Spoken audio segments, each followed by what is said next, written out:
found the fabulous simulation. But the beyond is already here. There's nothing. What? Oh, shit. This was what you wanted earlier. Don't think it's gonna make it easy for him like that. At the end of it all, I turned out to be nothing more than a glorified errand boy. Some things never change. You've made quick work of my men. Reminds me of my youth. However long ago that was. Now I'm supposed to just let you kill me and take our ship. Well, that's not gonna happen. This ship is capable of utilising time bombs. Your only chance for survival. I'm just a delivery vector for you, apparently. He thinks you'll kill me and then take the ship back. About 300 years or so by our estimate. Have to get through me first if that's his idea. You little pumpkin, you think you stand a chance against me?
This is the end. I've survived so much just to die to some test tube baby. You earned it. Passwords to the ship's computer is Cassandra. Read it. Memorize what's there. There's so much riding on your shoulders now. Wish I could have seen her one more time.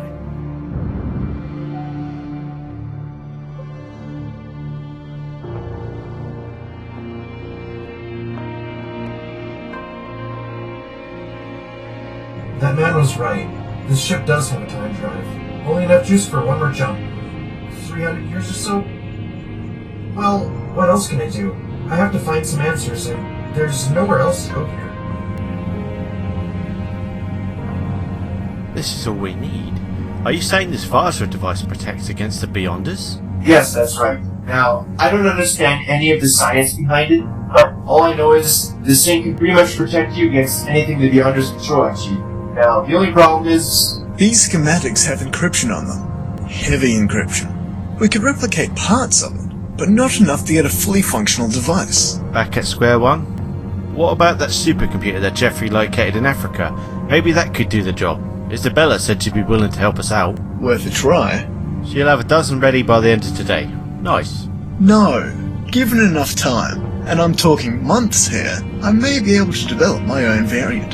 Snowfall's timeline has access to equipment hundreds of years ahead of our own. There's a limit to what we can create, but at the very least we have the basis for some kind of protection against the Beyonders' attacks. So this is where the ball gets rolling. This must be what Axon's timeline was lacking, and why they didn't stand a chance, and why we do.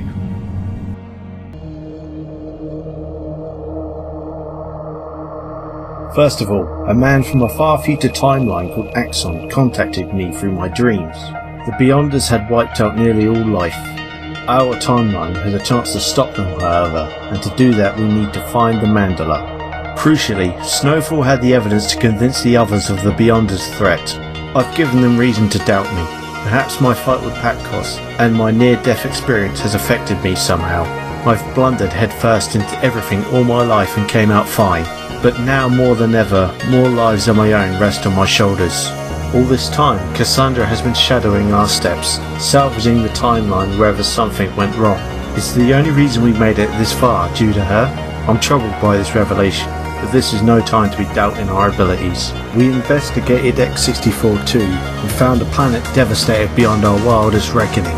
The Beyonders had attacked the Cycloids, but we could only speculate why. We recovered a bioweapon called the Chrysalid virus, and I made the decision to take it with us for studying. We had to rush back to Earth, as Lasang had made a move in Egypt. With an army of Kilmar and other forces at his command, his plan to siphon energy from King Ramses would have threatened the entire world. Mickey revealed he had a history with a bioweapon. He was working on a Cycloid version in a secret lab at his university. This led to Mickey joining the EDF, but also the Cycloids getting their hands on the bioweapon and paving the way towards the Chrysalid virus. Perhaps his hand in the weapon's creation was why Mickey was so eager to destroy it. I can't really tell. The Paradigm launched a full-out assault on the AMC base. We fought tooth and nail, but the Paradigm pushed us back and we were then forced to destroy the base rather than let them have it. They wanted the Chrysalid virus. Taking it with us had consequences after all. Just one I hadn't imagined at the time. We all met up once again in a new and improved AMC base. It can't bring back the people we lost defending the old one, but we won't let the Paradigm win. We'll find the Mandala and stop both them and the Beyonders in the process. Saxter returned to the jungle base and made his way through a deadly temple filled with all kinds of nightmarish traps. Waiting for him at the end was a huge demon, and naturally he kicked its giant bony ass back to hell. Jeffrey disrupted the guerrilla operations and dealt with some peculiar things along the way. A haunted riverboat, a doctor trapped in cyberspace, and a supercomputer that can decrypt nearly anything you can throw at it. Isabella is helping us decrypt the Vajra device's blueprints as we speak. Me and Highwire fought our way through Zuglok to discover just an illicit mining operation. Some idiot named Madrax was in charge and he had a hell of a grudge. Too bad for him. Mickey fulfilled his objectives and managed to retrieve the new weapon that was being developed, an advanced hoverton. This baby packs one hell of a punch. We'll be able to put this to good use. Snowfall shut down the neutrino device and gathered the blueprints for it as well. He also revealed to us where he came from, or should I say when. This Vajra device. Could this be the linchpin we need to face them? Mickey is doing his best to replicate, but time will tell if it will be enough. We need to find the Mandala, and fast. That's where Merlane stepped in. He found the necromancer he fought years ago, and it knew about the Mandala.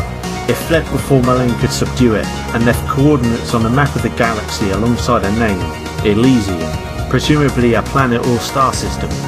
We need to head to Elysium, whatever it is, and track down the necromancer. Snowfall's ship has an FDL drive we can use to get there. Mickey's also preparing plans for a massive starship, and I have a feeling we'll need it to take the Mandala. Solar Eye and Magnus aren't sitting on idle hands. One last thing. Snowfall was apprehensive about who was leading MJ-12 in his timeline. I can't imagine why. 300 years in the future. Who could be leading them?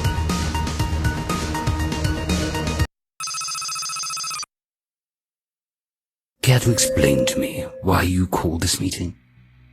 I thought we agreed we would keep our rendezvous sparse and infrequent. Trenton, my friend, don't worry. I have good reasons. I am not your friend. I do not appreciate being called away from business. Busy after your work done on the AMC headquarters?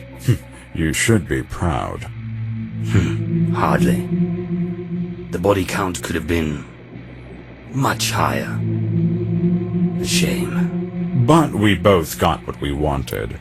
I received priceless information, and you gave them a black eye they will remember for a very, very long time.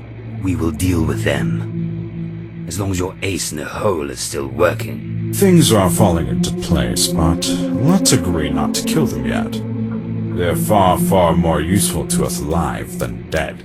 I will make no such promise. Do not call me again unless it's important. Very well. Well, James, let's see how you and your friends handle the next act.